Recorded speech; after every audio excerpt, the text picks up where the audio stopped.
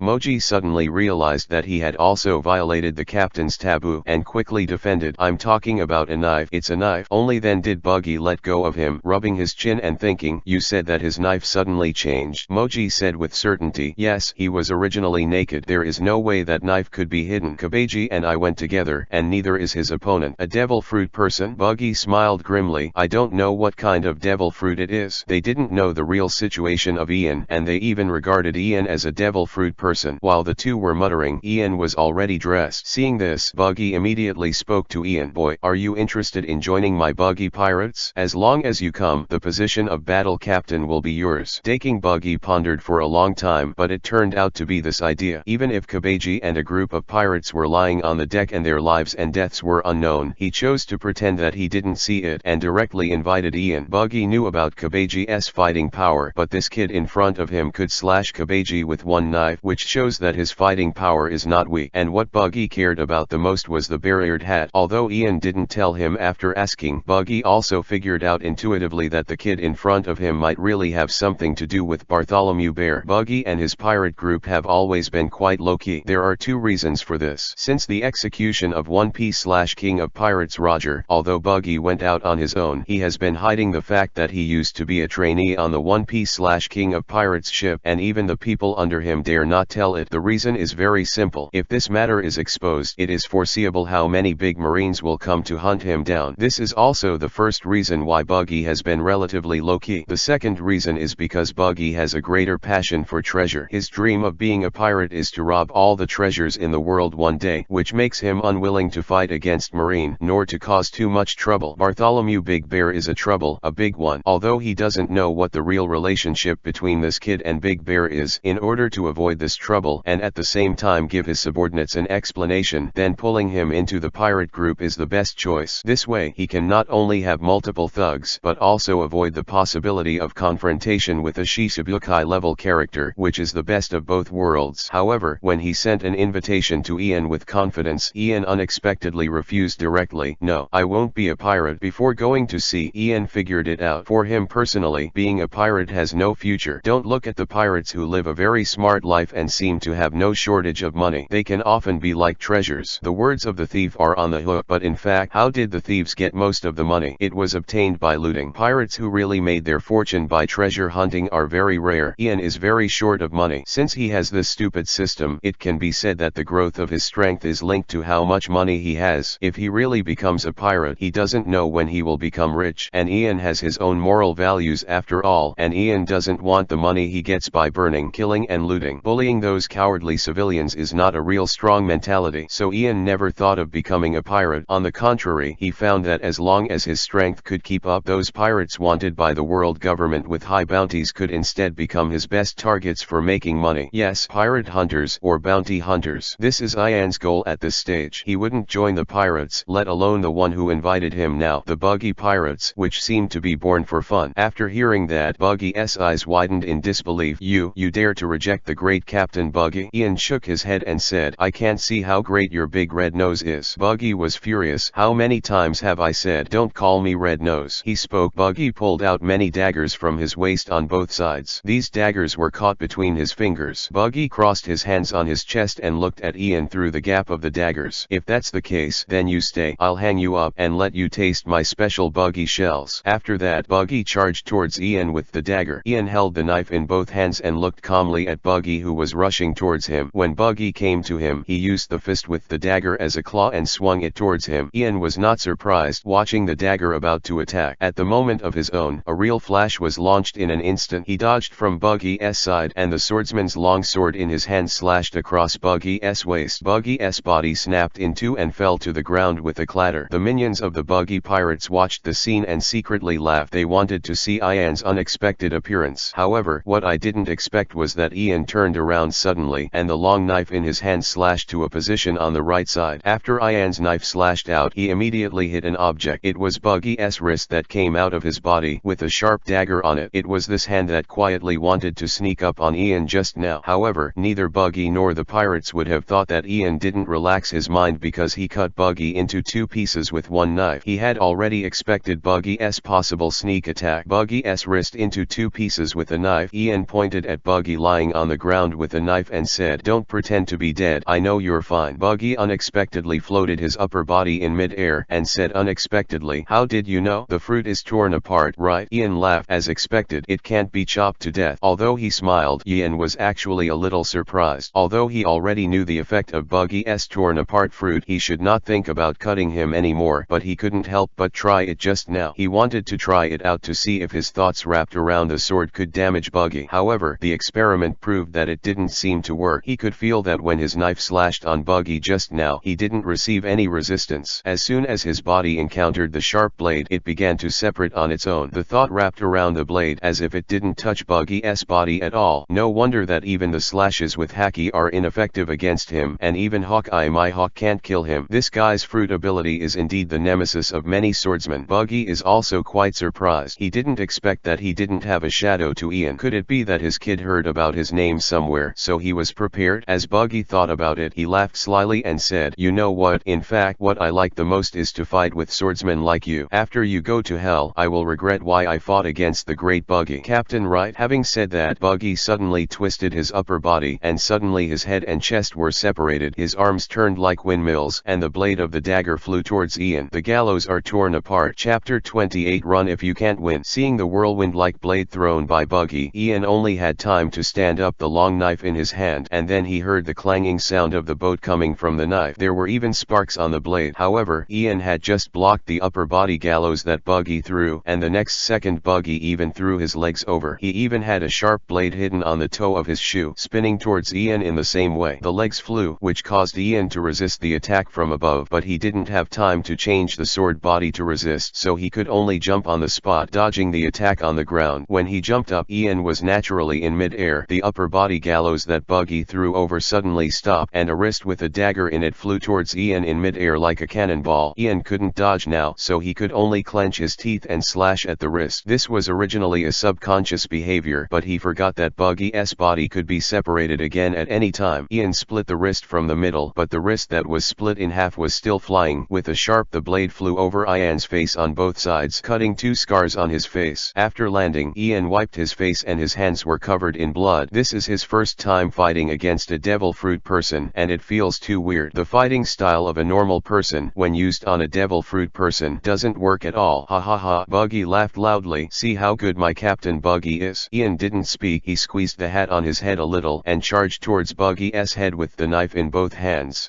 Didn't I say that? Slashes don't work for me, Buggy sneered. Ian was too lazy to talk nonsense with him. When he rushed in front of him, he threw his hands and slashed Buggy's face with the sword Saint's long sword. Don't give up yet, Buggy said when he saw his action. Well, let's see what an immortal body is. He thought that Ian attacked his head just to try to attack the vital position, but unexpectedly, when Ian's swordsman long knife was about to slash Buggy, he suddenly twisted his wrist facing Buggy's blade. The child has become a knife face. The blade with a long blade is different from ordinary samurai swords. The blade surface is wider. When it was unexpectedly twisted, Buggy couldn't react at all and was immediately drawn by Ian in the face. At that moment, a huge force came, and Buggy's entire face was deformed and the entire head was pulled out like a shell out of the chamber with a rumbling sound, punching a big hole in the wooden board at the cabin. How powerful is Ian now? After equipping the Juggernaut long sword, even with a 30% attribute bonus, his power will exceed 100 points. This is already a power that can compete with Richie the Lion, and he can achieve such an effect. Not surprisingly, if slashing doesn't work, use blunt strikes. This time Buggy's body really didn't split again. Seeing this scene, Ian felt that Buggy's torn apart fruit might also have something to do with the pressure. The sharper the blade, the greater the pressure, which would prompt Buggy's body to split. But conversely, the smaller the pressure, the less likely it would be divide unless he does it himself. The minions on the pirate ship stared at the big hole in the cabin, then looked at Ian, looked at the big hole, looked at Ian, and didn't know what to say. This is a battle between monsters and monsters. They can't intervene. Even Captain Buggy, who they thought was always invincible, was beaten away. What should I do if it goes on like this? They even wanted to lie on the ground and play dead if they could. There was a squeak of sawdust, and Buggy's head floated in mid-air, swaying out of the doorway, but this time, half of Buggy's face was swollen. It seems that Ian just took the knife face shot hit. It still works for him. You hit me so bad. Buggy looked at Ian through gritted teeth. Boy, you managed to piss me off. When Ian saw that this guy was alright, he couldn't help but be surprised again. It seems that Buggy's ability to resist blows is not as bad as he imagined. The devil fruit of Paramecia, but Buggy is different from Luffy. For normal attacks, Luffy has no pain, and he is not afraid of bullets. That is because he is a rubber man, and the essence of his body has changed. As for Buggy, he is not afraid of bullets. The fruit of his does not seem to have changed his entity. Although he is not afraid of slashing, he can recover after being cut into many pieces, but his body is still the original body. When it is not separated, he will still feel pain when attacked. The strength of the devil fruit's ability is due to its own ability training. Buggy probably knows his own weaknesses, and maybe he has done targeted training. Otherwise, Ian just slapped him on the face. So heavy strength, not to mention being stunned. At least 2 teeth will always be lost, right? But Buggy's face is just a little swollen. Gee, Ian feels a little troublesome. Buggy's ability is not only weird, but it's also a bit of a headache. Unless he is stunned by Sea Stone or his absolute superiority. Otherwise, this guy is like a candy. No matter how he beats him, he can't be killed. Haunting you to death. You really have no good way to take him. At this time, Buggy's wrist floated in mid-air and stabbed towards Ian again. Ian wanted to repeat the old trick, treating Buggy's wrist as a bat, but unexpectedly, beside him the Moji moved at this time. He controlled the lion Richie and suddenly jumped up from the side. Instead of attacking with his claws, he pressed his entire body on Ian and directly knocked him to the ground. After that, Richie's forelimbs pressed firmly against Ian's shoulders, making him unable to move. Buggy laughed and said, "Well done, Moji. Just hold him down like that?" As he said that, he manipulated his disembodied wrist holding the dagger and stabbed Ian's face forcefully. Seeing that the dagger was about to stab him in the eye in the crisis, Ian also suddenly broke out. The mind control he had mastered over the years was used by him at this time. Although it didn't work for a flash, but however, Ian was able to bless himself with the thought, and this sudden explosive force instantly overturned the lion Richie on it. Then Ian turned his head desperately, and Buggy's dagger stuck in his ear. So close. Ian turned over and stood up. "I didn't expect that Moji would sneak up on Buggy and help Buggy." Ian thought he and his idiot lion were no threat, so he almost got hit. Looking at the malicious Moji and Buggy, Ian got more and more headaches. "Buggy, this bastard can't be killed no matter how he shoots, and now there are more Moji and Richie beside to assist. This is even more difficult." However, at this moment Ian was stunned for a moment and slapped his head abruptly. "Damn, did you just get dizzy? Why do you want to be so stubborn with Buggy? Isn't his purpose just to go back and forth with clothes, hats, and phone bugs? Now that the things have been taken back, why are they still here? After all, Buggy is also a pirate with a bounty of tens of millions. Isn't it normal that there is no way to take him for the time being? Could it be that as soon as he went out to sea, he wanted to defeat this pirate crew?" After finding that he had fallen into a misunderstanding of thinking, Ian immediately became enlightened, pulled out the neutral gear, jumped out of the battle circle, twisted up Kabeji lying on the ground, and suddenly rushed to the top of the cabin. "Where is the rudder of Buggy's pirate ship?" There. Ian rushed over and chopped down the rudder with one knife. Neither Buggy nor Moji thought that Ian would suddenly stop fighting, so in a daze, Ian's series of actions had already been completed. "Goodbye, I won't play with you anymore." Ian smiled and said to the pirates of the Buggy pirates, "See you next time." After speaking, Ian grabbed Kabeji by the back collar and jumped overboard with him. "Catch him!" Buggy finally realized what was going on and roared, "Catch him! Don't let him run away!" Then the pirates rushed towards the side of the ship in a hurry, lowered their heads and looked over the side of the ship, and found that Ian had jumped onto his boat, and he even stabbed the Buggy pirates with a knife. The boat was also chopped in two. "What are you looking at? Jump into the sea and chase me!" Buggy roared, kicking a pirate out of the sea. As a result, the pirates on the boat jumped into the sea like dumplings. But Ian didn't care at all. The boat was only so small, whoever dared to climb up and cut it down with a knife? He didn't believe that these pirates had the courage to board his boat. As for chiseling the boat, it's even more ridiculous. Ian doesn't believe that their swimming speed can be as fast as their own rowing speed. How can they chisel the boat if they can't catch up with you? The pirates probably knew this. Although they jumped into the sea, they just shouted and shouted, and everyone dared to chase after them with all their strength. But what surprised Ian was that the Buggy guy floated out his upper body and threw a dagger towards Ian in midair. Ian turned his head away and waved at Buggy with a smile. He knew that Buggy could float his upper body with his feet touching the ground, but the range was only 200 meters away. So no worries at all. "Boy, sign up, I'm going to kill you one day," Buggy yelled in midair. He didn't dare to chase too far because it was the sea below. Once the Devil Fruit's ability fell into the sea, although the ability was still there, it would be completely weak, unable to swim or drowning in the sea. That would be bad. "My name is Ian, remember this name." Ian put his index and middle fingers together, gave him a Patton-style military salute in front of his forehead, said with a smile, and then rowed away quickly with the oars, leaving Buggy alone in mid-air. Her teeth are about to smash. Chapter 29 Ian's Fortune Plan. Looking at the drifting boat, the Buggy pirates who were still on the boat carefully asked Buggy, "Captain, do you want to fire a cannon?" Buggy, who was on the fire, kicked him without thinking. "Are you idiots? Can you hit that kind of boat with your skills?" Moji also said, "Can't fire." Kabeji was taken aboard by him. "I don't know if he's still alive, but if he was hit by a cannon, he might really be dead." His relationship with Kabeji is not very good because Kabeji often bullies his lion Richie, but no matter what, Kabeji is always the chief of staff of the Buggy pirates, and Moji still has to take care of it in front of Buggy. "Go and fix the rudder right now," Buggy yelled at the minions. "After you fix it, chase after me right away." "Yes, Captain Buggy." The minions didn't dare to say anything and hurried into action. Moji whispered to Buggy at this time, "Captain, you said that the kid took Kabeji away. Wouldn't it be more than just being a hostage?" Buggy froze. "What do you mean?" "I mean, is it possible for him to take Kabeji to Marine to collect the bounty?" Moji said, "Since the kid isn't a pirate but doesn't look like Marine, maybe he's a bounty hunter?" "Well, it's very possible." Buggy rubbed his chin and pondered. "No, we have to catch up as soon as possible. If Kabeji is dead, that's fine. If he's still alive, then as soon as the boy goes to Marine, we have to go to Marine. Prison robbery." Having said this, Buggy suddenly asked, "By the way, Moji, you said that kid may be a devil fruit power user, but why didn't I see him using strange powers? Except for the long-looking knife, there's nothing special special about it? Moji was also stunned, as if that was the case. When a thick-lipped pirate next to him heard Buggy's words, he couldn't help but said, "Captain Buggy, that man doesn't seem to be a devil fruit person. He was soaked wet when he got on the boat. He must have swam from the sea." When Buggy heard the fire, he grabbed Moji's collar and spat out, "Are you an idiot? It's so obvious that you can't see it." "I'm sorry." Moji quickly apologized, but that big knife really came out of his hand suddenly. "I'm absolutely right." "Oh." Buggy immediately became interested when he heard it. Could it be that there are some treasures on that kid, so he can hide the weapons he is carrying? The thing that Buggy can't hear the most is the word treasure. His eyes suddenly lit up, and he is determined to catch up. He wants to see if he can grab the so-called treasure from Ian. While Buggy and the others were busy repairing the rudder, Ian had already rowed the boat far away. Sure that Buggy and the others couldn't catch up in a short time, Ian stopped paddling, spread the sail of the boat, and started going with the wind. Until this time, he didn't have time to confirm Kabaji's life or death. To be honest, he felt that this battle was a bit inexplicable. When something was stolen, he never thought that he would meet the Buggy pirates here. However, since it was encountered, it was necessary to fight, but after the fight, there must be some gains. Ian's harvest is Kabaji. Moji guessed right. The reason why he took Kabaji away when he was leaving was naturally for the bounty. Although he doesn't know how much Kabaji is worth, it stands to reason that since Buggy has been offered a bounty, then his cotters will not be without a bounty. The people who are wanted on the bounty are usually an entire pirate group. I slashed Kabaji, and I don't know if he died or not, but in most cases, the pirates who are rewarded are dead or alive. Some people may ask, why not even cut it down with Moji and take it away to collect the bounty? Don't be funny. Ian is alone. He doesn't even have a rope with him. Even if it can carry 2 people, his small fishing boat can't squeeze it, so Ian can only take Kabaji away first. As for Moji and Buggy, need to wait for the next time. That's right, in Ian's eyes, the entire Buggy pirates is his target to earn bounties. If possible, he wouldn't mind killing the Buggy pirates in one go. After this battle, Ian also had a little confidence in his own strength. He found that even though his level was still low, he only had 1 card bonus, but he still had no problem with these ordinary pirate cotters. Yes, as for a devil fruit person like Buggy, to be honest, it's a headache, but it's not unsolvable. If nothing else, just take advantage of Buggy's body split, hold his head and jump into the sea. Let him. This guy is drowning. You can get him. The reason why he chose to leave first was because he felt that it was meaningless to entangle for too long. He has already thought about it. Even if he takes Buggy down, when the pirates run into the sea and he is left alone, it is impossible to drive Buggy's boat back. The small fishing boat can't hold that much human. It's better to catch one at a time. As a bounty hunter, earning a bounty is like running a business. Although Kabaji didn't know how much it was worth, he didn't need much. Even if he had 1 million Baileys, it would be enough for Ian to make his first 10 draws. Then, with an additional 4-star orange card, his strength would improve again. Crouching down, Ian tested Kabaji's breathing, and found that this guy really wasn't dead. The knife that Ian cut him was almost a long cut from the shoulder to the chest, but when Ian checked his wound, he found that it was not as deep as he thought, and Kabaji seemed to be cut off by the knife. At that time, he subconsciously stepped back a little, which caused Ian to not slash him to death. But spare this, Kabaji also bleeds a lot. He is very weak now. For people who don't like him, Ian doesn't care about his life or death. He reached out and patted his face a few times and said, "Wake up, wake up." Kabaji woke up leisurely, but his face was pale and his eyes were puffy. He looked at Ian in a daze and then looked around. After knowing that he was caught, he sneered weakly and said, "Look, you're here to give me to Marine." "Well, that's right, I'll depend on you for my future meals." Ian nodded with a smile. Kabaji snorted coldly, but because he pulled the wound on his chest, he could not help gasping for air, and after a long time he said slowly, "You messed up with our Buggy pirates, thinking it would be okay. Wait a minute, even if you hand me over to Marine, Captain Buggy will come to my rescue, and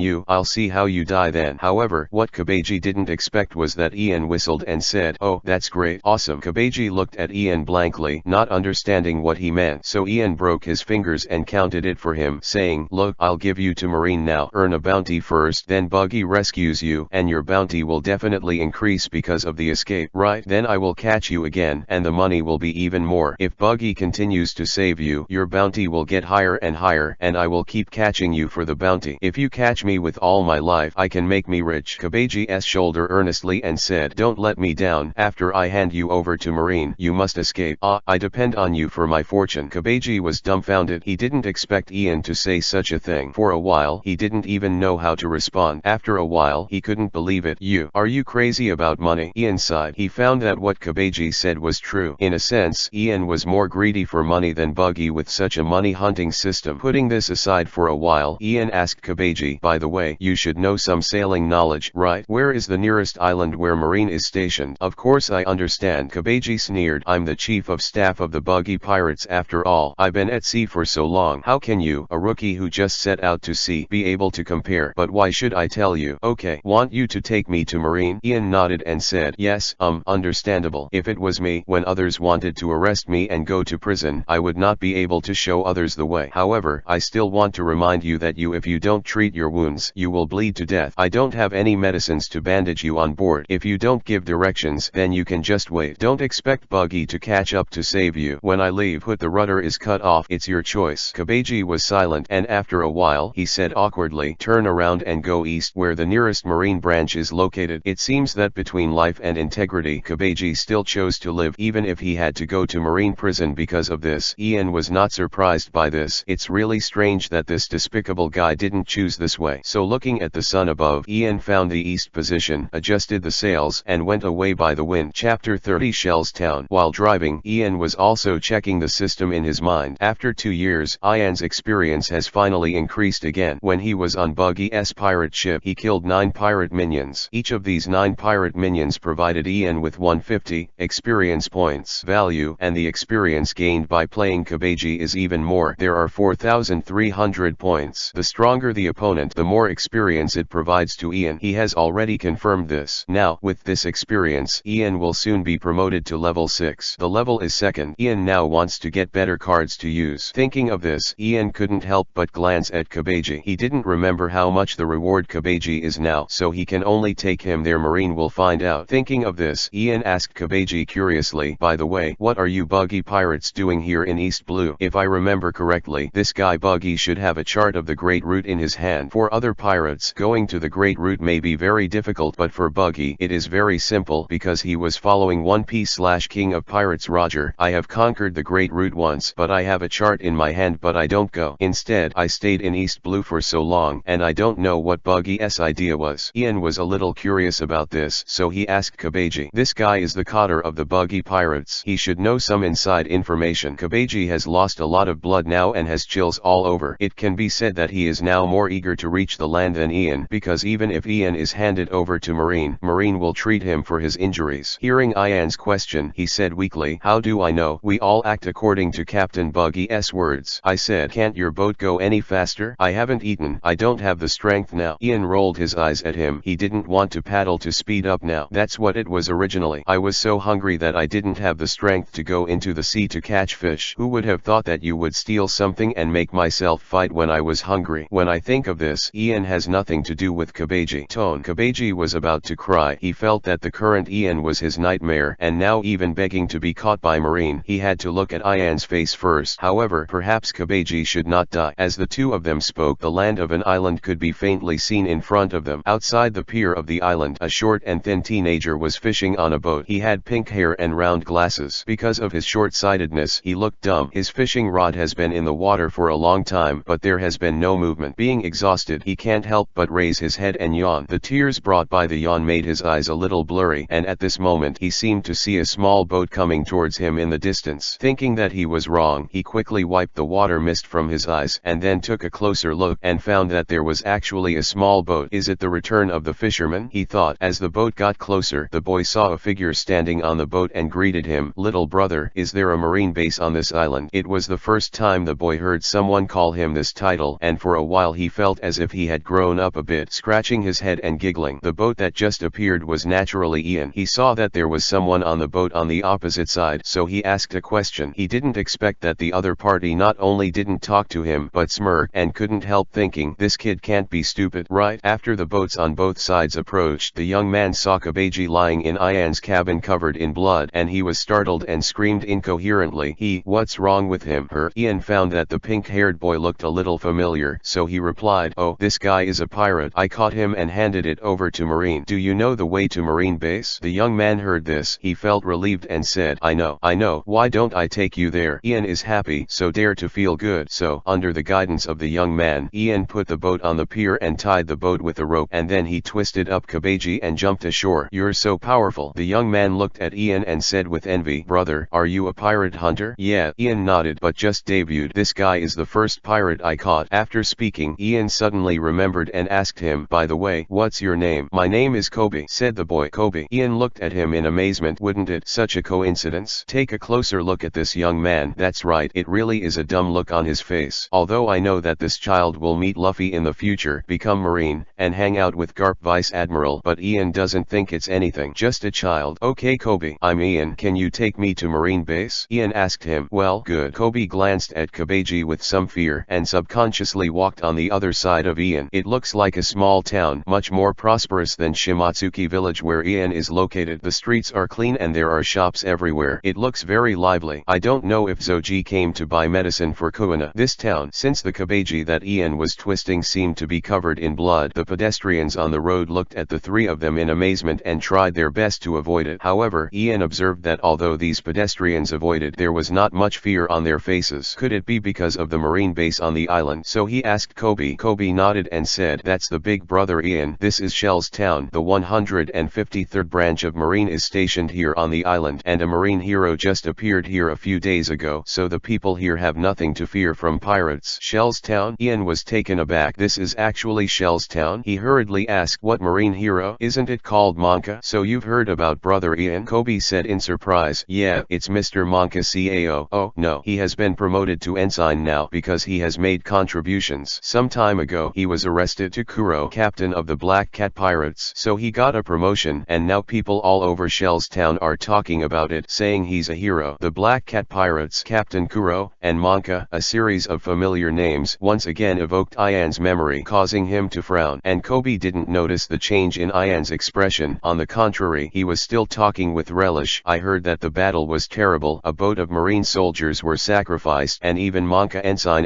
Jin was killed by that ferocity. Captain Kuro was shattered. Fortunately, Monka Ensign finally caught the guy and brought him back. The whole Shell's town worships him now, Kobe said with bright eyes. Me too, because I also want to join Marine in the future. At that time, I must become a marine hero like Monka and take all the vicious all the pirates are caught. After he said this, Ian naturally noticed the festival-like atmosphere in the town. It seems that what Kobe said is true. The people in this town are celebrating the destruction of the Black Cat Pirates. Ian looked at this Kobe who was in his dreams with some pity. He actually wanted to say, don't worship that Monka, because soon, the axe Monka will be promoted to colonel, and then you guys, the people of Shell's town, should have suffered from him. This guy is not a marine hero at all, and even the Captain Kuro he captured is fake. And when he was promoted to colonel and took over Shell's town, this arrogant guy would do whatever he wanted in this marine town, and the people who still admired him in the town now became afraid of him after a few years. Endless. Of course, Ian wouldn't say these things to Kobe now, and even if he said it, no one would believe him. He just said to Kobe, I thought you were fishing before. Do you like fishing very much? Yeah, Kobe nodded. Be careful when you go fishing in the future. Ian could only say this vaguely, which made Kobe listen in a daze. I don't know if this reminds me, will Kobe foolishly be taken away by the female pirate from Alvida to work as a coolie because he got on the wrong ship? While talking, I can already see where the marine base is. It is a tower-shaped object with a narrow top and a wide bottom. It looks like a nuclear power plant cooling tower, but the tower is painted with camouflage-like patterns and has many windows. The M-shaped Marine's unique seagull logo is also printed on it, and on the top of the tower, the marine flag is also flying and some artillery pieces are lined up. When Kobe brought Ian to the vicinity of the tower, he was noticed by the patrolling marine soldiers. Seeing the weapon on Ian's back and the seriously wounded person in his hand, the marine soldiers immediately became vigilant. He pointed his gun at Ian and said, stop, this is Marine Base. What are you doing here? Chapter 31 Big Oolong. Seeing these soldiers pointing their guns at him, Kobe knew that the other party was Marine, but he still couldn't help shaking his legs and making a trembling voice with his jaw clenched. Marine for the first time, and couldn't help but take a few more glances. The Marine soldiers in front of him should be ordinary lower-level soldiers. They were wearing white short-sleeved shirts and a seagull logo on their heads. Marine caps, one by one, looks well-trained. Speak. Who are you and what are you doing here? A middle-aged Marine soldier with a beard in the Marine crowd asked again. It can be seen that the bearded middle-aged Marine should have a relatively high position, so Ian twisted the kabeji in his hand and motioned to him. I caught a cutter of the Buggy pirates to exchange for a reward. Was it handed over at your Marine base? The middle-aged Marine was stunned and looked at Ian in disbelief. Are you a pirate hunter? So young? Ian was a little unhappy. His current appearance was indeed too young. He was either called a kid or looked down upon. He was an adult at heart. heart. So he said unhappily, "Why, is there an age limit to be a pirate hunter?" "That's not true." The bearded middle-aged Marine quickly waved his hand and said, "I'm just surprised." After he finished speaking, he clenched his fists and coughed and said sternly, "The captured pirates were handed over at our Marine base. Come with me, I will go through the formalities for you." So the Marine soldiers also dispersed, making way. Watching Ian screw Kabeji into it, Kobe followed closely behind, grabbing Ian's clothes like a frightened little animal. When I came to the base, Ian looked at it and found that it seemed to be where Marine worked. There were a lot of documents stacked on several desks. There were also lamps and phone bugs on the desks. "Who do you think you caught this guy?" the middle-aged Marine asked Ian. "I need to confirm. The chief of staff of the Buggy Pirates. His name is Kabeji." Ian replied. "The Buggy Pirates, right? Please wait." So the middle-aged Marine took out a stack of bounties and started rummaging. He could find it. The twisted Kabeji raised his head limply and said weakly, "I said, can you find someone to help me deal with the wound first? I'm really Kabeji, but I'm about to die." Middle-aged Marine looked up at the long blade on Kabeji's body, sighed with a task, and called in a few Marine soldiers. And Ian watched those Marine soldiers bandaging Kabeji, but he didn't expect a muffled voice suddenly. "What's the matter? What are you arguing about?" His head. He found that a Marine had come down from the second floor of the base. This man was bald, with an iron chin rest on his chin. His eyes looked fierce. His right hand was gone, replaced by it turned out to be an axe. Marine, who was talking to Ian just now, immediately raised her head, stood at attention, saluted the other person, and said with admiration, "Menka Ensign, is your injury okay?" "Well, it's much better." Menka nodded, raised his right hand and said, "It's just that this hand has been replaced with a weapon, and I'm still not used to it." After the two chatted for a while, Menka continued to ask, "What's going on?" "It's a mess. This is in our base." The middle-aged Marine smiled and pointed to Ian. "Oh, this young man is a pirate hunter. He said that he caught a member of the Buggy pirate group to collect the bounty, and he was treating the pirate's injuries just now." "What?" Menka glanced at Ian and said with some sneer, "A pirate hunter? Really? This kind of person is a bloodthirsty hyena, and he only does this for money. I don't know what the above is thinking. Such people will be allowed to exist." Middle-aged Marine is not easy to answer, so he can only laugh twice, but Ian is staring at Menka. He found that Menka at this time does not seem to have the kind of attitude to do whatever he wants. Maybe because of him, maybe it's because he hasn't completely taken power in Marine base, but he reveals a sense of superiority inside and out, and makes no secret of his contempt for pirate hunters. This guy's arrogant character is already in the beginning. Ian didn't say anything, but Menka didn't finish speaking, and continued, "If you want me to tell you, we still have to rely on us to fight pirates. Pirate hunters are for money, and we are the absolute justice." This guy even shouted Marine's slogan, so the middle-aged Marine had no choice but to flatter, "That's right, just like Menka Ensign, you exterminate the Black Cat pirates." One sentence scratched Menka's itch, which was his biggest pride in this promotion, and he immediately burst out laughing. "By the way, have you found the bounty?" Menka asked. "I want to see what kind of character this pirate hunter kid has caught." Ian couldn't help rolling his eyes. He knew very well that this guy Menka was at the time of complacency, and it was reasonable to look down on pirate hunters. "Ah, I'm still looking." Middle-aged Marine hurriedly rummaged through the bounty list. However, after rummaging, the middle-aged Marine had a puzzled expression on her face, and then she rummaged again. "It's weird, there's no such thing." The middle-aged Marine finally raised her head and said to Ian, "All East Blue's pirate bounty list is here, but I looked it up and it wasn't named Kabeji. Would you do it?" "Wrong." Ian's eyes widened. "How is that possible?" "Look again. This guy is called Kabeji, from the Buggy Pirates. I checked it." The middle-aged Marine said, "The head of the Buggy Pirates, the clown Buggy, has a bounty of 7 million Baileys, but he is the only one in this pirate group to be rewarded." With a puff, Ian sprayed it directly. 7 million Baileys. What the hell is this? Shouldn't it be 15 million Baileys? Ian was a little confused. He found that he seemed to have made a mistake. He went to sea 2 years earlier than Zoro, so naturally he went to sea 3 years earlier than Luffy, so the current Buggy Pirates is not the Buggy Sea 3 years later. The thief group, the clown Buggy's bounty, has not reached the point of 15 million now. Even the 2 cotters under him were not offered a reward. For a long time, the Kabeji that I captured didn't even have a bounty. Seeing Ian's stunned look, Menka finally couldn't help it, covered his stomach and laughed, and said while laughing, "Haha, it looks like a rookie pirate hunter. Do you even have these pirates? I don't even know if I've been rewarded. I thought it was so powerful, but I dared to catch a little thief and come back." The middle-aged Marine also looked like he couldn't help laughing, but he didn't laugh. He handed the stack of bounty lists in his hand to Ian and said, "You can look it up yourself. It's true. In addition, these bounty lists are not available. You can take it and don't make this mistake again." Depressed, Ian found the bounty list and searched carefully. Sure enough, he did not find Kabeji Kabeji's bounty. Not only the clown Buggy but Ian also saw Fishman Arlong, the pirate Admiral Krieg's bounty list, but the two of them the bounty amount is also the same as Buggy, not as high as Ian remembered. The bounty list for Captain Kuro of the Black Cat Pirates is simply gone. Maybe because he was caught by Menka, the bounty was cancelled. Ian was so angry that he flew up and kicked Kabeji, whose wound was being bandaged. Kabeji was sitting there and letting the marine soldiers help him bandage the wound. How could he expect that Ian would suddenly go into a rage, and was kicked right in the face, screaming, and the wound on his body burst open again. When the emotional Ian was pulled by the marines, the guy was dying and weakly said to Ian, "It's not me. It's not that I don't say it. It's you who won't let me say it. You insist on it yourself. Take me away." Hearing what he said, Ian couldn't help but wanted to rush over and kick him again. "How dare you say it, Nima? There is no reward for being a pirate. What's the point of being a pirate? You should die sooner rather than later." Now Kabeji is really about to cry. In his eyes, Ian has become a more ruthless demon than Captain Buggy. It's okay to be tortured physically by him, but now he will be tortured psychologically. Bounty, blame me. Because of this incident, the marine base became more and more chaotic. Many marine soldiers were poking their heads outside. When they learned of the farce, they couldn't help covering their mouths and laughing. This guy Monka can't stand his back with laughter. In fact, when he heard that Ian turned out to be a pirate hunter, he was hostile to Ian. He just caught Kuro, the captain of the Black Cat Pirates, I thought, but now a pirate hunter suddenly appeared, claiming to have caught the cotter of the Buggy pirates, which made Menka feel that his brilliance was being shared by others, and his heart was naturally uncomfortable. But now, when he found out that Ian had made a new long, his hostility disappeared immediately, and he even said kindly to Ian, "Boy, the dry pirate hunter has no future, or you will join us in marine." Got it? Ian was unhappy at this time. How could he ignore him? He walked over and twisted Kabeji up and said, "Forget it, since this guy doesn't have a bounty, I'll take him away." "Don't." Before the marines could speak, Kabeji cried out in horror, "I'm really the cotter of the Buggy pirates. You quickly arrest me. I don't want to go with this guy." Middle-aged marine also said to Ian, "Young man, this is indeed against the rules. Although this person has no bounty, but he is a pirate after all, and it doesn't matter if he didn't appear in front of us. Now that he has appeared here, Yu Ching Yuli, we're going to arrest him." "No." Ian shook his head and said, "I will wait for this guy to have a bounty before sending him over." Middle-aged marine still wanted to stop it, but he didn't expect that it was Menka who helped Ian to speak. He said, "Forget it, since he wants to take it away, then take it away. Our prison can't hold too many people like this kind of little pirate with no bounty. Even if it is locked up, I don't know when it will be handed over, and it is a waste of our base's food." Menka was an ensign after all. Although he had just been promoted to an official position, he was still his boss after all. So the middle-aged man stopped talking and let Ian grab Kabeji away. Chapter 32: The Buggy Pirates Attack. After Ian and the others left, Menka smiled and said to the middle-aged marine, "Haha, it's really interesting. The pirate caught by this rookie is the one from the Buggy Pirates, like a circus?" "Yeah." Middle-aged marine nodded. The disdainful conversation between the two casually revealed the truth. In fact, at this time, Buggy's true identity has not been discovered by Marine headquarters, and the Buggy Pirates are really confusing. Look at Buggy's appearance as a clown, and Moji, who is under his command, is an animal trainer at all. Even Kabeji rides a unicycle like an acrobat. This pirate group doesn't look vicious at all, but it's more funny. In addition, Buggy himself is keen on robbing treasures, and rarely has direct conflicts with Marine, so Marine feels that their pirate group is simply playing a small game and does not pose any threat. So far, he has only been the captain. The Buggy was only put on a bounty, and the bounty was still so low. Ian didn't know this, so he excitedly grabbed Kabeji and came forward, but ended up making a new long. But after he came out, the more Ian thought about it, the more annoyed he became. He punched and kicked Kabeji, who was tied by a rope, but Kabeji could only be like a little sheep, enduring Ian's anger in tears, and was beaten all over his head bag. If it weren't for the Marine base, where the Marines gave him medicine and bandages, Kabeji even suspected that he would be beaten to death by Ian. After Ian vented for a while, a strong bowel rumbling came from his stomach. It was only at this time that Ian remembered that he had not eaten for a long time, and smelled the food coming from somewhere on the street. Scent. Ian felt that his eyes were turning green. Kobe also heard this bowel sound. When he saw Ian was angry, he didn't dare to talk to Ian at all, but now he quickly changed the subject and said, "Brother Ian, are you hungry? Why don't I invite you? Let's eat." "No." Ian gave Kabeji a malicious look and said, "You don't need to treat yourself. Let this guy pay." I have no money," Kabeji said weakly. "I care about you so much," Ian said with a smile. "Don't you know how to ride a unicycle? When the time comes, you will perform juggling on the street and give me the food money. If you don't earn enough, then cut the meat and sell it." At this time, Ian was completely blackened and Kabeji shivered with fright after listening to it. What kind of person does he need to be able to say such terrible words with a smile on his face? However, what made Kabeji feel even more terrifying happened. Under the guidance of Kobe, after entering a restaurant in the town that looked quite distinctive, Ian ordered dishes as soon as he came up, choosing whatever dishes were expensive. Kabeji was about to faint when the table was finally full of dishes. How long does it take to perform this dish to earn enough money for the meal? Even Kobe was stunned. He was holding a drink by himself, watching Ian buried in the case and chewing like a starving ghost, as if he had a grudge against the dishes on the table, so he couldn't help but look at the victim with sympathetic eyes. Kabeji glanced at the rope tied to the side. The meaning of that look is obvious. You are miserable now. Ian couldn't control that much. He was desperately eating, and whenever he tasted something delicious, he would shout to the restaurant owner, "This is good. 10 more." Kabeji was devastated. "Can you eat that much?" As a result, Ian glared at him and said, "I can't take it away if I can't finish it. You should think about how to make money first. If you can't get the bounty, you are responsible for earning the bounty for me." Kabeji cried, really cried this time, raised his head and shouted from the bottom of his heart, "The great Captain Buggy, where are you? Come and save me." Maybe it was Kabeji's cry that came true. Just when Ian was desperately eating hase in the restaurant on a coast off Shell's town, a pirate with a long-nosed elephant as the bow of the boat was seen. "The ship is moored here. This ship is naturally the backup of the Buggy pirates, and the coast here is full of cliffs, so there is no need to worry about being discovered by someone passing by." A small boat quickly rowed to the side of the backup, and a few nimble pirates climbed onto the boat along the boat ladder. After seeing Buggy sitting on the deck, the pirates were out of breath. He shouted angrily, "Captain Buggy, I've got it." Buggy straightened up and asked, "How's it going?" "That kid really took Chief of Staff Kabeji to the Marine 153 branch base," the pirates said. "We didn't dare to get close to Marine base, but we asked people in the town and they all said they had seen that kid, so we guessed. Captain Kabeji has entered the base and will be locked up for sure." "Very good." Buggy burst out laughing. "Let us go, little ones. Attack Shell's town, get Kabeji out, and catch that nasty boy." Whoa! All the members of the Buggy pirates on the ship collectively shouted, and then aggressively controlled the ship and sailed towards Shell's town. Buggy, in command of the rest, moved all the cannons to the side of the ship, and at the same time moved out a basket of cannonballs with the Buggy pirates logo painted on the surface. This is the special Buggy shell. After all, Kabeji is a senior coder in his pirate group. Although Buggy has always been very low-key for Kabeji and to seek revenge against Ian, Buggy can only make a high profile once. After all, Buggy is a character who returned from the Great Route. He usually doesn't mess with Marine, but he doesn't want to mess with it. Not that he can't mess with it. Rabbits can jump over walls in a hurry, not to mention Buggy. Moji hesitated and asked Buggy, "Captain Buggy, that's Marine's branch base. Is it alright for us to do this? What are you worried about?" Buggy glared at him. "It's just a branch, and it's not a direct branch of the headquarters. How can there be powerful people in charge? The highest rank of the 153 branch is Colonel, and it's just an old guy waiting to retire." Buggy is really not worried. Marine's real elite strength is concentrated on the Great Route, where Marine is the direct branch of the headquarters. Such direct branch will have a G symbol in front of the number, such as G2 branch. The G5 branch is like this, and the Marine here in East Blue can't be compared with the direct branch. Even if it is the same colonel rank, the strength is very different. Maybe it was a colonel directly under the branch. Buggy had to think carefully about how he wanted to attack Shell's town, but Buggy didn't pay attention to the retired colonel of the 153 branch. Moji nodded and was a little relieved, but still reminded, "By the way, Captain Buggy, I heard that there is a Marine soldier named Monka in Shell's town who just killed the Black Cat pirates and killed Captain Kuro some time ago. It was also caught, but this person needs to pay attention." "Really?" Buggy was stunned for a moment, then touched his chin and sneered, "Okay, let me deal with this person when the time comes. You just rush into the base to rescue Kabeji." Off the cliff and headed towards the pier of Shell's town, and it didn't take long to appear on the coast. In the 153 Marine branch base, the Marine soldiers who were in charge of watching at the top of the tower found Buggy's pirate ship at the first time. The pirate flag hanging on it was very conspicuous, so the alarm was issued immediately. Woo woo. The siren of the pirate attack sounded in the entire Shell's town. The people in the town were stunned for a moment, but then they realized what was going on, so they rushed out of the various shops in a panic and dragged their families with them. He ran towards the Marine base. The soldiers in Marine base also ran out with weapons at this time. They organized manpower and put those townspeople who were seeking asylum in Marine base to avoid them, and reported to their superiors that the Buggy pirates had attacked.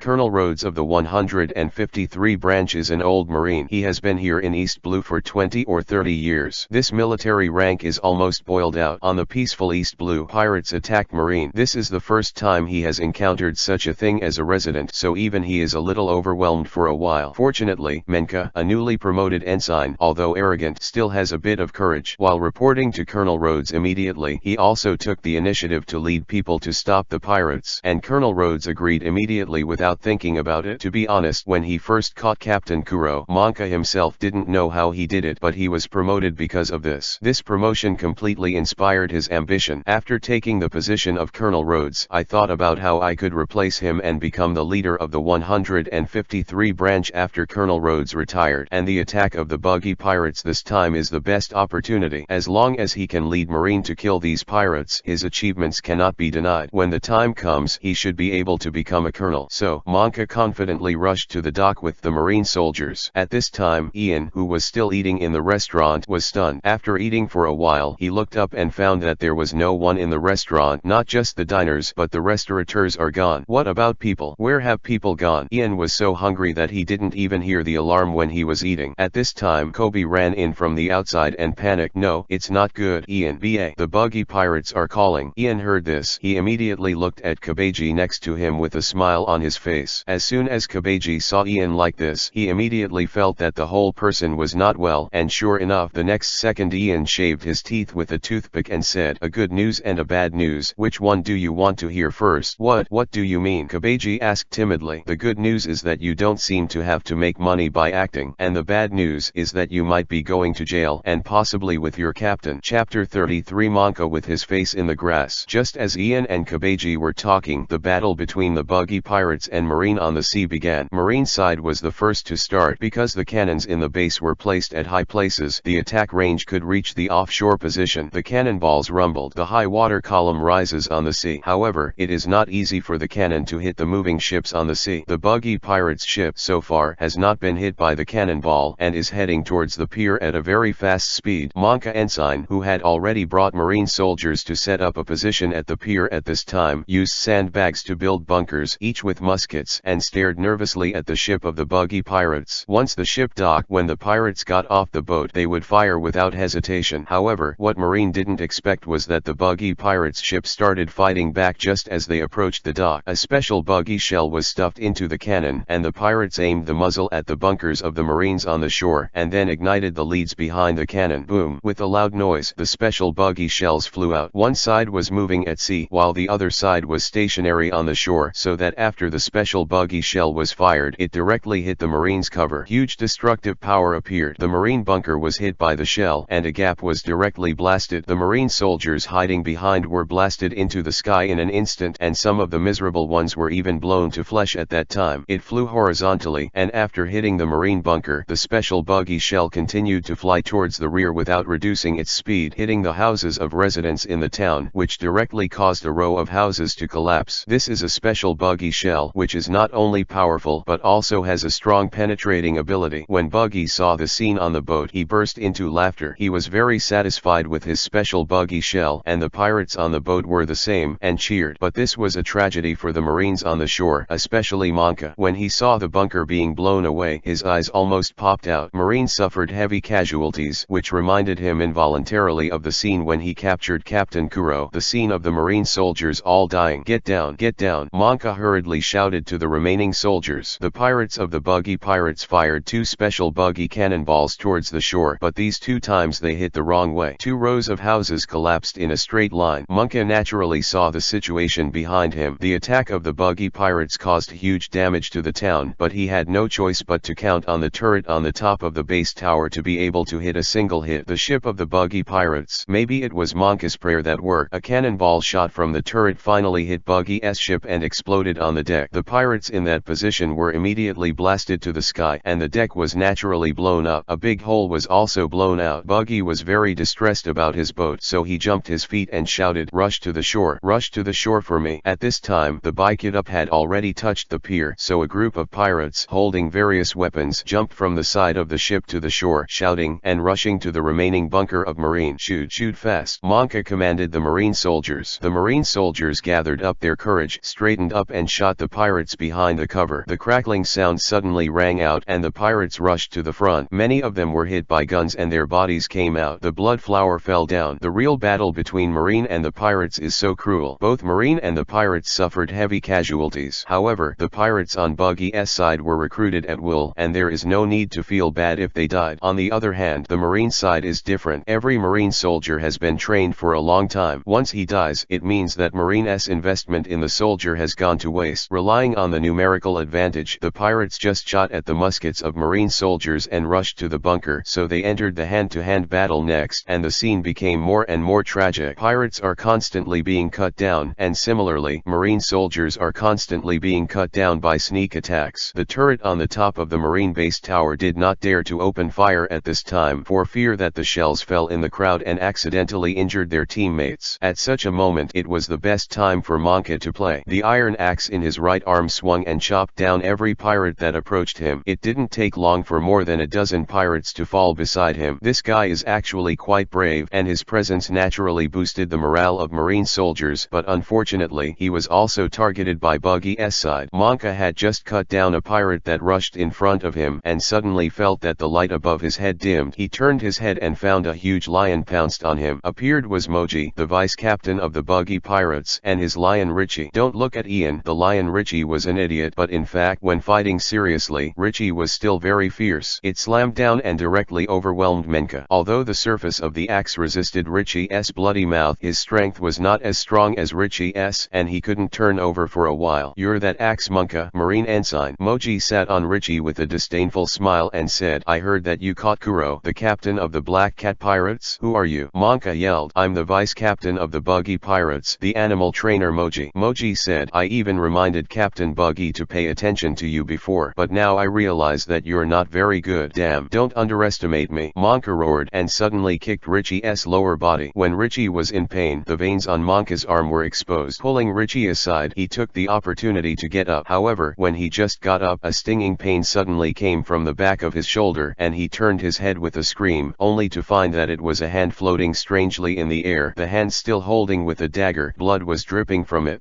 What is this? Monka was stunned. I saw that wrist suddenly flew towards the back, and all of a sudden it stuck back to a person, and this person was Buggy. The iconic big red nose made Monka instantly recognize who Buggy was, and he couldn't help but exclaimed, Buggy, you turned out to be a devil fruit person. As Marine, Monka has naturally heard rumors of devil fruit, but since Marine has never fought against the Buggy pirates before, Marine at East Blue doesn't know that Buggy is actually a devil fruit person. Haha, that's right, I'm Buggy. Buggy was wearing his cape, his captain's hat on his head, and the crossbones pattern on his forehead made his smile look fierce. He asked Monka, I ask you, where is that kid with the bear-eared hat now? And Kabeji, my chief of staff, did you keep him at Marine base? Monka knew that he was in trouble. The fighting power of the Buggy pirates was not like a funny circus. The pirate hunter boy who brought Kabeji to Marine base before was not a rookie either. They caught their chief of staff. How could this kind of strength be a rookie? Hearing the screams of the Marine soldiers in his ears, Monka knew that Marine was defeated. Not only were there many enemies, but there was also a devil fruit ability. Marine could not win, so Monka made a decision. He suddenly turned around and fled towards the Marine base behind. Buggy didn't expect Monka to run away without saying a word, and couldn't help but froze for a moment. After this stun, Monka had run far away, so Buggy jumped in anger and shouted, chase. Catch me, don't let it go. Let him use Kabeji as a hostage. Buggy was wrong. He thought that Monka fled back to the base to threaten them with Kabeji as a hostage. This is of course the idea of the pirates. Menka fled back to the base. In fact, the real purpose is to ask for help. It is impossible to resist the Buggy pirates with the strength of the 153rd branch alone. He needs to ask the nearby 16th branch for help, or to be on the safe side, go directly to the Marine in Logtown for help. As for when the reinforcements will arrive, this is not something that Monka can control. He can only do his best to obey the destiny. From this point of view, Monka has not been dazzled by his desire for power, and he is still a qualified Marine soldier. The minions of the Buggy pirates quickly took care of the remaining Marine soldiers, and then led by Buggy and Moji all the way to the Marine base to kill. At the same time, Ian was crawling up from a mess of rubble. It was really unfortunate when a special Buggy shell hit the house in the town. It happened to pass through the restaurant where Ian was eating. Although it didn't hit Ian, the walls were pierced on both sides. The big hole made the house collapse directly. If Ian didn't see the opportunity quickly, he grabbed Kobe and hid under the dining table, and he would have been seriously injured. Right when he got up, Ian was still a little unclear about the situation, but when he saw that Kabeji wanted to take the opportunity to slip away, Ian didn't even think about it. He rushed over and used the sword Saint Longsword in his hand, slap him to the ground, grabbing his scarf and twisting him up. Ian said angrily, "Damn it, how dare you run? You run away. Who will I go to for my lost wages?" Chapter 34 Sell to Pirates First. Seeing Ian tying up Kabeji again, holding the rope like a dog and preparing to set off, Kobe's legs were shaking, and he asked,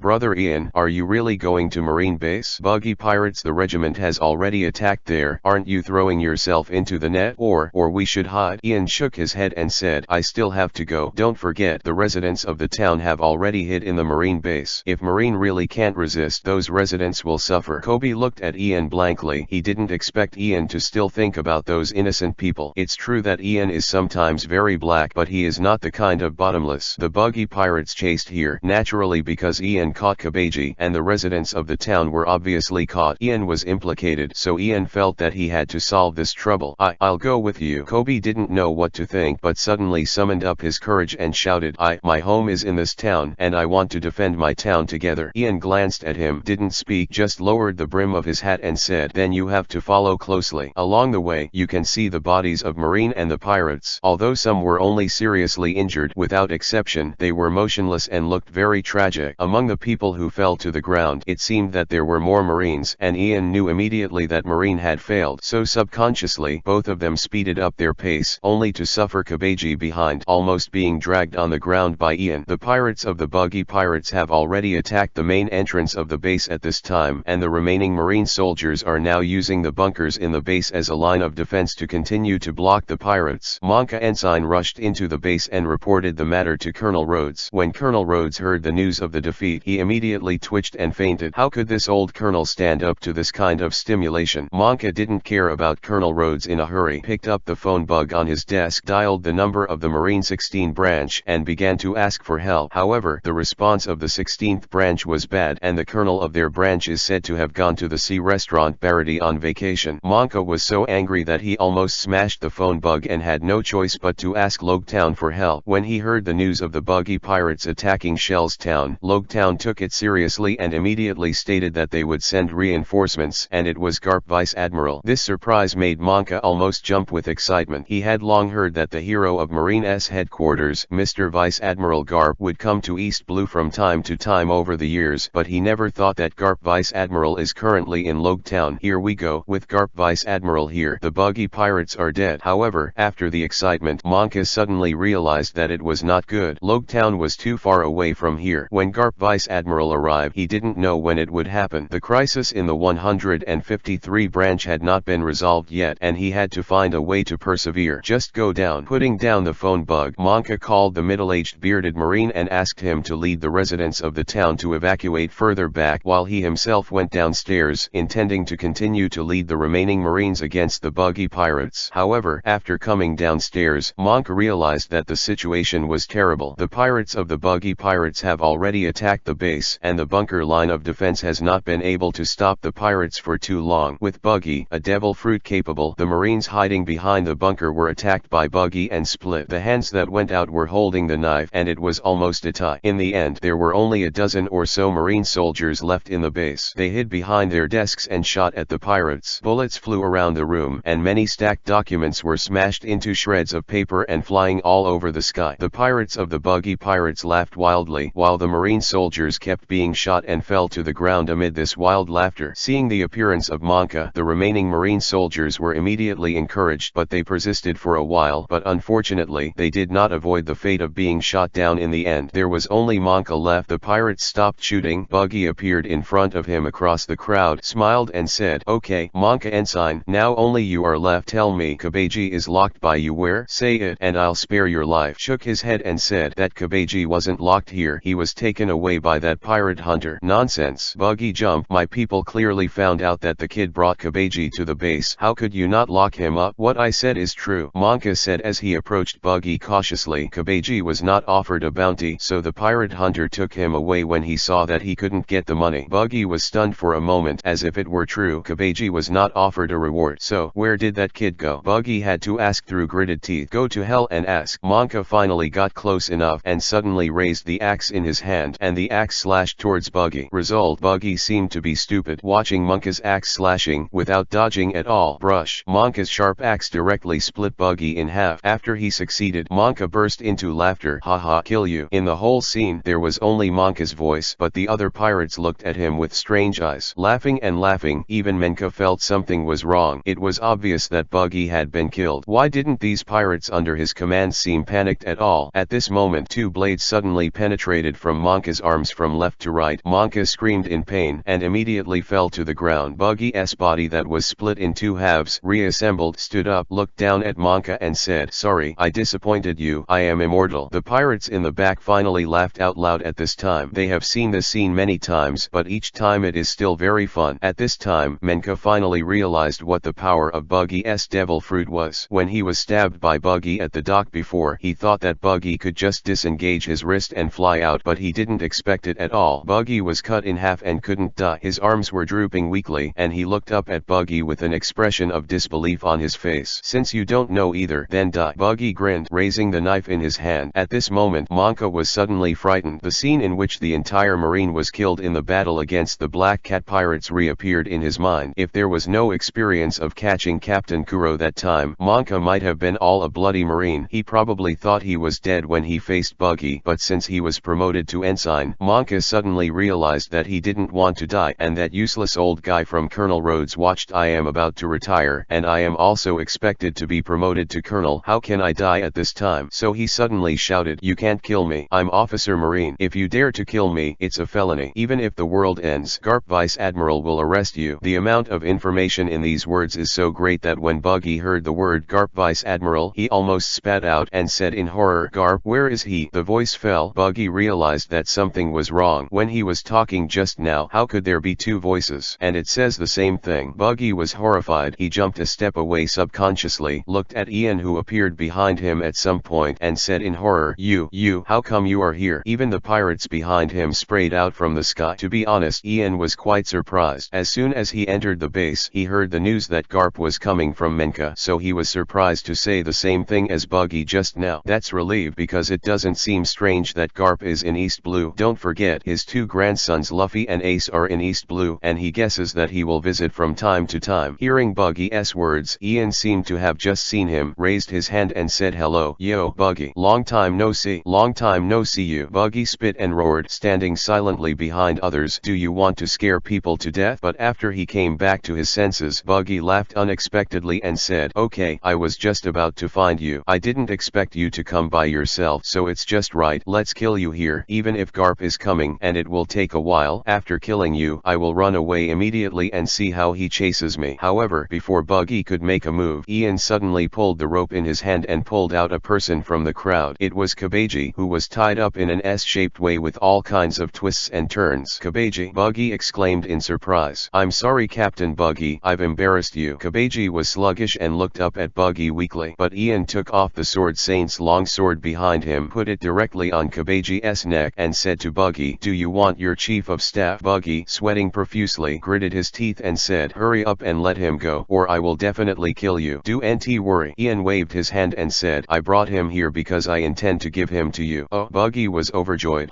It seems that you finally figured it out. You don't plan to go against the great Captain Buggy, right?" "Don't get me wrong." Ian shook his head. "I didn't mean that. It's not for nothing to give him to you. This guy has no bounty, so you can only come out." "What do you mean?" Buggy asked stupidly, not understanding. "It means that you pay, and I'll give him to you." Ian explained. "You should have a lot of money, right? This guy is worth 5 million Baileys. As long as you take it out, I'll let him go immediately." "You, boy, are you kidding me?" Buggy's teeth creaked. "Is it too much?" Ian asked inexplicably, and then took the initiative to lower the price. "If you can't get 5 million, what about 4 million? 3 million? What? 3 million won't work. The 2 million. Holy crap, the lowest price of 1 million. The clearance sale, and I will tear up the ticket." During this process, Buggy shook his head and kept trying to find a chance to speak. His original intention was not to accept threats, but he never thought that Ian had misunderstood what he meant, thinking that he thought the price was too high. When Buggy heard Ian's last sentence, I almost jumped. "Are you going to talk to people?" Just when Buggy was about to say no, Moji suddenly gave him a hand and said in a low voice, "Captain Buggy, Kabeji is in his hands. We must be a little bit more cautious. We might as well promise him temporarily and wait for Kabeji to be released. If you kill this kid again, you will not only get your revenge, you will even get the money back together. Buggy rubbed his chin and thought about it as if the idea was really good, so he opened his mouth and said, "Okay, a million is a million." After he finished speaking, he turned his head to a pirate minion and said, "Go to the ship and get money." Chapter 35 Brexit. Buggy, who regards money as his life, he would agree to give money so readily. Ian naturally knew why, but Ian didn't mind at all. He felt that his first bounty hunter experience was really amazing. The first bounty was not obtained from Marine but from pirates. In other words, can you consider doing something like kidnapping in the future? Ian rubbed his chin and thought about it, thinking that he will get a lot of money. Ian can't help but feel good. A million Bailey. It's really right to choose to go out to sea. If he lives in the small village of Shimatsuki, he may never see him to so much money. With this money, I can finally do my first 10 draws. The empty card slot is simply unbearable for obsessive compulsive disorder. Ian has long wanted to fill it up. Soon, the pirate who was ordered to go out to get money on the boat came back out of breath with a money bag in his hand. Buggy opened the purse uneasy and counted it. After confirming that it was 1 million Bailey, he handed it to Ian and said, "Here, can you let me go now?" "Aha, thank you, boss." Buggy excited. Ian even called out the name of the boss. After taking the purse, Ian took out stacks of green bills from the purse, spat on his fingers, and began to tap the bills. This action is a special nouveau riche, a special landlord and old wealth, so that everyone in the Buggy pirates, together with Menka behind, all silently watched Ian count the money, not knowing how to complain. Buggy has already counted it, so why do you want to come again? Ian doesn't care so much. He has to count things like banknotes before he can rest assured. He feels that if Nami is here, he will definitely have a common language with himself. After the confirmation was completed, Ian pushed Kabeji towards Buggy and said, "Thank you, boss." Buggy, "Thank you for your patronage." Buggy threw Kabeji back. A group of pirates untied him, and Buggy smiled at Ian. "Don't thank me, you will hate me later." "Yes, boys, kill him for me." As expected, Buggy backtracked, and an order was issued, causing the pirates under him to immediately shout excitedly and aggressively wanted to pounce on Ian. These idiots just healed their scars and forgot the pain. They completely forgot the scene in which Ian slashed 8 or 9 of them on the boat. However, Ian raised his palm and said, "Wait a minute." The sudden sound made Buggy and the others stunned for a while, not knowing what the hell Ian was going to do. Then, they saw Ian solemnly stuffing the purse into his pocket. Wait for me to put the money away first." Buggy and the others were speechless for a while. But how do they know that Ian is actually covering up his recharge process by releasing money? He can't let such a bag of money disappear in front of so many people. "Right, system, I want to recharge." Ian communicated with the system in his mind. "Okay, is the 1 million Bailey fully recharged?" I don't know why. Ian could feel that the system's voice seemed to be a little higher. "Leave 20,000 Baileys," Ian said. When he rushed for the first time, he charged 20,000 Baileys. Now he keeps 20,000 Baileys to prevent the need to spend. The recharge has been completed. You have got 4,900 diamonds. An extra 10% will be given, and you will get a total of 5,390 masonry. With the sound of the system, Ian realized that his purse was empty in an instant. Ian found that because there is an extra 10% of the recharge, it seems that the more you recharge at one time, the more cost-effective it is. You can get 500 more diamonds if you recharge 1 million, then you can save 10 more times if you recharge 10 million. Draw the required diamonds. But, after all, it is Nima's means to stimulate consumption. Shaking his head secretly, Ian turned to the card extraction interface and started his first 10 consecutive draws. The time to verify the bloodline has come. Although the first 10 draws will definitely get a 4-star orange card, the specific card that can be obtained depends on Ian's luck. If I remember correctly, the cards drawn are based on the basic skills possessed by the host, but there is a small chance that other types of cards will be drawn. If such cards are drawn, Ian has no corresponding foundation. If you use skills, you're done. After choosing a 10 draw, swiping, Ian saw 10 cards listed in the interface, a total of 2 rows, 5 cards in each row, with the same pattern on the back, and then, these cards are turned over one by one. You got blue equipment, Knight's Blade Shard times 5. You got the Breakthrough Stone times 50. You have obtained an exclusive treasure, Zanpakuto Hiron Wand Shards times 3. You got a 2-star card shard, Shelly times 5. You got a 3-star card shard, Robert Garcia times 3. Congratulations. You got a 4-star orange card, Flying Shadow. You got the Advanced Stone times 20. You got a 2-star card shard, Shelly times 5. You got a 4-star card fragment, Misaka Mikoto times 1. You got a 2-star card shard, Shelly times 5. The speed of the 10 consecutive draws is quite fast, except for a flash when the complete card is drawn on the 6th time. The rest are all listed. Ian was very excited because he found that the 10 drawing was really different from the single draw with free saving time. In the single drawing with free saving time. Only 1-star and 2-star card fragments would appear, but the 10 drawing not only included 3-star cards. Card fragments can be drawn, and even 4 stars can be drawn. Although the number is very small, there are only 3 shards for the 3-star and 1 shard for the 4-star, but this is always a way to obtain high-level rare cards. Flying Shadow. Flying Shadow, your first orange 4-star card. Quickly see what it looks like. Ian switched to the card backpack interface and immediately saw a card marked with 4 stars. The border of this card was orange and the character on it was a man with his back turned to his direction, with his head standing upside down. He had black hair like that, wearing a sleeveless black shirt, and one hand was covered with bandages. When Vivi turned around, he could see the white turban on his forehead. Flying Shadow. Card star 4 stars. Title: Forbidden Sun. Spirit World Rogue. Level 1. Strength 40. Speed 160. Life 80. Read 120. Skill: Evil Eye Master. Pseudo. When passively effective, it can sense the strength of the enemy. When it is active, the energy value increases by 100% and the health value is lost at a rate of 10% per second. Rogue of Polar Shadow. Passive effect: increase sword speed by 50%, increase movement speed by 50%. Advanced swordsmanship skills can be activated. Evil King Flame Killing Fist. Add flame to the fist. When attacking the enemy, the damage of the flame is different according to the consumption of the energy value. Primary mind training skills can be activated. Evil King Flame Killing Sword. A flame is attached to the sword. When attacking the enemy, the damage of the flame is different according to the consumed energy value. Intermediate mind training skills can be activated. Profound Truth. Killing the Black Dragon Wave with flame activated when the red card is activated. Bond. Gain Shelly. Life plus 42%. Obtained Yuzukuruba. Strength plus 38%. Get Tibetan Horse. Speed plus 25%. Acquired Body. Chanting plus 36%. 5-star red card. Bond. Lock. After reading Fei Ying's card in one breath, Ian couldn't help but want to roar with excitement. He finally saw how strong the 4-star orange card was. Not only are there more basic attributes than 3-star cards, but also more skills than 3-star cards, and there are also profound skills. Although there are many requirements for this profound skill, Ian believes that it can be achieved one day, and all it takes is a lot of money to cultivate it. This Fei Ying card is not only based on Ian's current swordsmanship but also based on his mindfulness practice skills, so it's not surprising to be able to draw this card. Ian has the final say. This card is currently in addition to him. He can use all the other skills except for the Profound Truth skill, Flame Killing Black Dragon Wave, which can be said to be the perfect fit for him. It's not easy. Ian was moved to death. It's good to have money. In the past, when the free single draw was full of junk, even Ian himself doubted his life and wondered if he had African descent. Well, now, a rare card that suits him finally appeared. Ian instantly felt that he had broken away from the ranks of African chiefs and successfully climbed the wall to become a European. Chapter 36. Crush Buggy. Of course, Ian also knows that in this stupid system, as long as you have money, you are all Europeans. If you recharge 1 billion Baileys, you can instantly become a European emperor. No nonsense. Quickly equip High Eyes card and then use the remaining experience book to raise Ho's card level to the same level as Zomeji's card. In fact, the leveling experience in the early stage of the card is not much. One experience book can be upgraded to 3.5 levels. In this way, 2 experience books can be upgraded to level 5. In the process of leveling up, Ian also discovered the original 4. The growth aptitude of the Star Orange card is indeed higher than that of the 3-star card. The Wise Zomeji card is a balanced type, and it takes 15 points of strength and speed to increase 1 level, which is a total of 30 points. But the card of Fei Ying increases by 1 level, but you can get 10 points of strength and 30 points of speed for a total of 40 points. If it is calculated like this, then the 5-star original red card obtained after upgrading should be a total of 50 attributes. According to the bonus percentages provided by different card star levels, the attributes of High Eye this card to Ian increase to 4 points of strength and 12 points of speed. By the way, in the 10 drawing just now, it seems that I got 15 Shelly's card fragments. If I remember correctly, the 2-star card seems to be composed of 20 fragments. Ian quickly checked it. After a while, I found that Shelly's card fragment was indeed one of High Eye's bond attributes. If I could get 5 more Shelly shards. Ian thought about it and turned to the Soul Shop interface. In this shop, all kinds of card shards are sold, and I don't know if there will be Shelly's fragments for sale. There are only 6 kinds of shards for sale in the store at a time. Ian took a look and saw no Shelly shards. When he was a little disappointed, the system suddenly reminded him the host can use diamonds to refresh the soul store. Each time consumes 20 diamonds.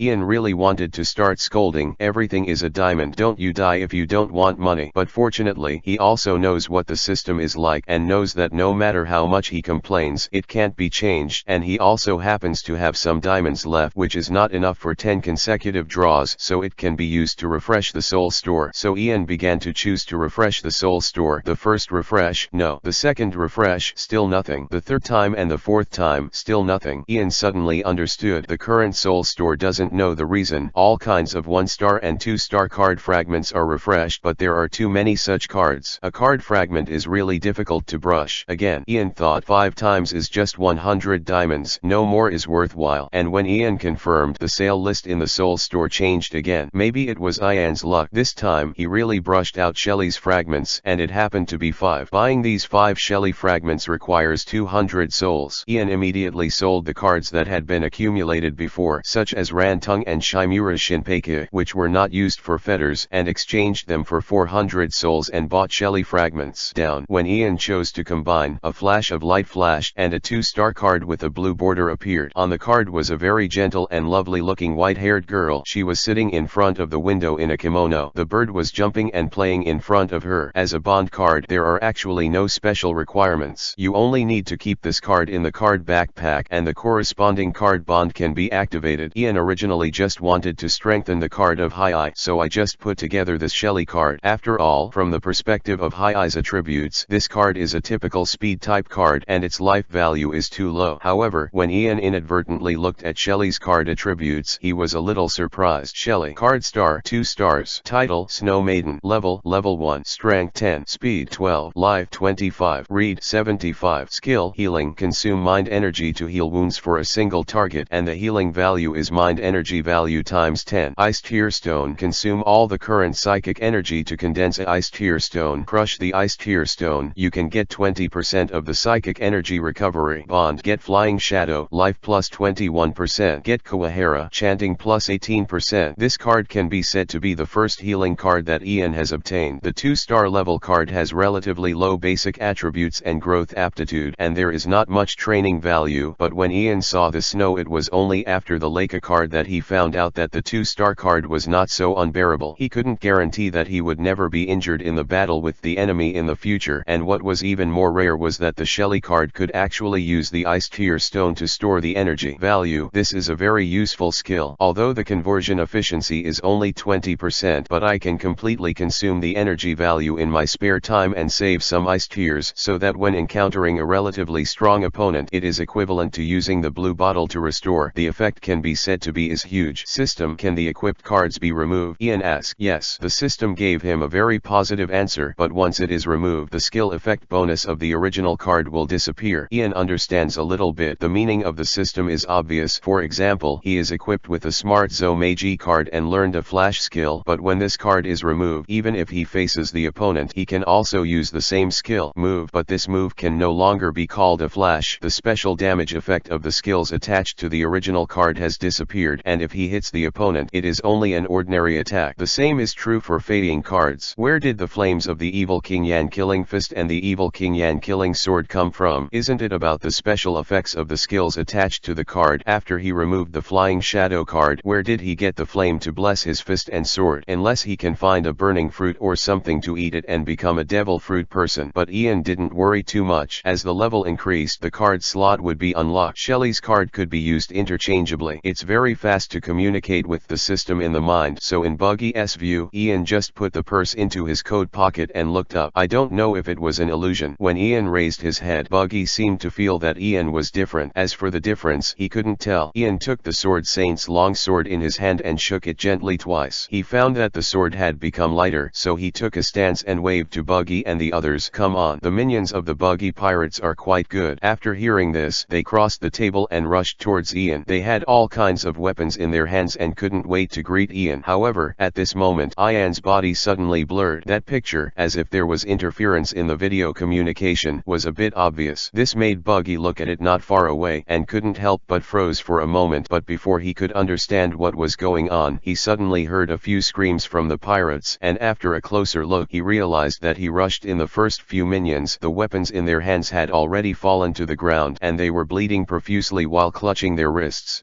What happened? Buggy opened her mouth wide with a stunned expression on her face. The rest of the pirates were also frightened. What happened just now was a little weird. They knew that Ian might have done it, but they didn't see how he did it. The posture is still the same as before, as if it hadn't moved. Menka rubbed his eyes vigorously, unable to understand why the pirate hunter boy didn't move, but the pirates had their wrists slashed, thinking that they were hallucinating. Ian was the only one who felt cool in his heart. He just tried to imitate Hai-Ai's quick knife. With the passive skill bonus of Rogue of Polar Shadow, Ian found that his speed has been greatly improved. His advanced swordsmanship skills originally had a 30% sword speed bonus, and now it has increased by 50%, that is 80%, which is equivalent to nearly double his normal shot speed. After continuing to strengthen himself, Ian's speed has now reached the limit of the naked eye, able to produce the general effect of IAI. That's what it feels like to be superhuman. Ian looked at his Deo strength value and sighed inwardly. A 5-level 4-star orange flying shadow card actually directly increased his Deo strength by more than 200 points. Now Ian's Deo strength has exceeded 500 points, so there is such a sigh. It's just a pity that he can't reach the point where Hai-Ai Ying can slash 16 times in an instant. The real Hai-Ai, even if he has already slashed, the other party can't feel it, and he will think that he hasn't moved at all. And Ian's movements, if you pay attention and look carefully, you can still find that he is moving, that is, the blurred figure before, and he can only slash at most 7 knives at this moment, no more, not anymore. What surprised Ian most was that after equipping Fei Ying's card, he could vaguely see a faint light on everyone present. This is estimated to be the skill effect of Evil Eye Master Pseudo. When the passive takes effect, it can roughly see the strength of the enemy. The lowest is naturally the minions of the Buggy pirates. They have a white light around their bodies and seem to be defined as non-threatening opponents. On Kabeji and Moji, it is Vivi's green, which is probably better than the white light. Some of them belong to the less threatening kind. Menka also belongs to this type, only Buggy is a little different. The light on his body is dark green. Ian judged it by comparing his own strength. It is estimated that it should be the more threatening opponent. After thinking about it, Ian thinks that this may be related to Buggy's devil fruit. Buggy is a devil fruit person, and he is estimated to be classified as a Superman. Although Deo's strength is not necessarily as high as he is today, but compared to ordinary people, he is indeed a more powerful Superman. Whether it is light green or dark green, if you judge by color, all the people present are those Ian can easily beat now. Ian reckons that if it is someone stronger than himself, it may appear yellow or red. The warning color is correct. This Evil Eye Master skill is simply a radar detector in disguise. Although because it belongs to the pseudo ability, it is impossible to see the precise Deo force value, but this is also very useful. Seeing the level of threat Buggy posed to him, Ian also thought not to waste time with them, left those pirates and rushed directly towards Buggy. This time, he wasn't too fast to see, and Buggy even reacted, raising his weapon to parry. However, his reaction was in vain. In the eyes of others, Ian just slashed at Buggy, but Buggy's body was chopped into a dozen pieces in the next second. Slashing vertically and horizontally, Ian slashed 6 or 7 knives in an instant, wishing to chop Buggy into pieces of meat. This way of slashing people feels much more awesome. Chapter 37 Sold to Marine. What did you do just now? Thanks to the torn fruit, Buggy naturally didn't die, and the various parts of his body that were chopped into pieces floated in the air. Looking at Ian with a little panic. Cut you. Ian turned around and said with a smile. Buggy still has confidence in his own fruit ability. His broken fruit doesn't have much attack ability, but for defensive attacks, the effect is first class, and Ian is a swordsman. Buggy thinks that he has nothing to do with himself, so he said sternly, "Didn't I say I am immortal? You can't kill me." As if to prove what he said, Buggy used a large collection of pieces to reunite the parts that were chopped up by Ian, and changed back to the original appearance. Really? Ian Vivisio suddenly put the long sword of the swordsman behind his back and put it behind his back. His feet slammed towards him, punched like the wind, and suddenly punched Buggy's stomach. Although Ian doesn't know how to fight, he can still punch people with ordinary punches. This punch combines his own strength and rapid speed, so it is very powerful. Buggy was punched in the stomach and eyes. The kids are all out. With a bang, Buggy was knocked out, knocking over many tables along the way. Captain Buggy. The pirates rushed over to check Buggy's situation. Of course, they also took the opportunity to stay away from Ian. However, before they could run past, Buggy suddenly jumped up. "Oh, it's hot, it's hot, it's hot." Buggy's whole body is on fire. He was blazing with orange flames all over his body, and while desperately running around in circles, he beat the flames on his body with both hands. But no matter what he did, the flames could not be extinguished. Everyone was stunned. They didn't know why Buggy suddenly burst into flames after being punched. They didn't understand what was going on until they saw Ian. At this moment, a raging flame is burning on his 2 fists. Standing there, like a god descending to the earth, it looks extremely mighty. Evil King Flame Killing Fist. Ian just tried the skill on Buggy just now and he was naturally satisfied with the effect. He raised his right hand and looked at the flame above. Ian just felt that this feeling was really wonderful and the flame was clearly attached to his own. There was no burning sensation in his hands. He could feel that the flames were consuming his mind continuously, and the same was true for those flames that remained on Buggy's body. His mind could be connected to it as long as he didn't erase it. Get rid of these thoughts and the flame will not go out. And Ian can also feel that as long as he increases the output of his thoughts, the temperature of the flame will increase. After Ian eliminated his thoughts, the flames on Buggy's body disappeared at once, and Buggy's whole body was burned black. He opened his mouth and exhaled a burst of smoke and fell to the ground. The entire Buggy pirates were terrified by Buggy's tragic situation. Of course, what scared them even more was Ian's pair of flaming hands. Didn't he mean he wasn't a devil fruit person? Moji was stunned for a while, and his poor IQ was once again on the verge of a warning line. After Kabeji was released, he originally wanted to see Buggy avenge him, but in the blink of an eye, the great Captain Buggy in his mind was beaten to death and burned black all over. So Kabeji rolled his eyes, wondering if it's time for you to find a chance to get away. Only the lion Richie was the calmest. It opened its mouth wide and yawned, then sniffed and smelled the smell of barbecue in the air. It felt that it was almost time to start dinner again. As for Menka, he was trembling from behind. Based on Marina's self-esteem, he had always looked down on Ian, a pirate hunter boy who had just debuted. Even if Ian caught Kabeji, he thought it was Ian. I don't know how to get it. Now I see Ian slashing Buggy into 1.5 dozen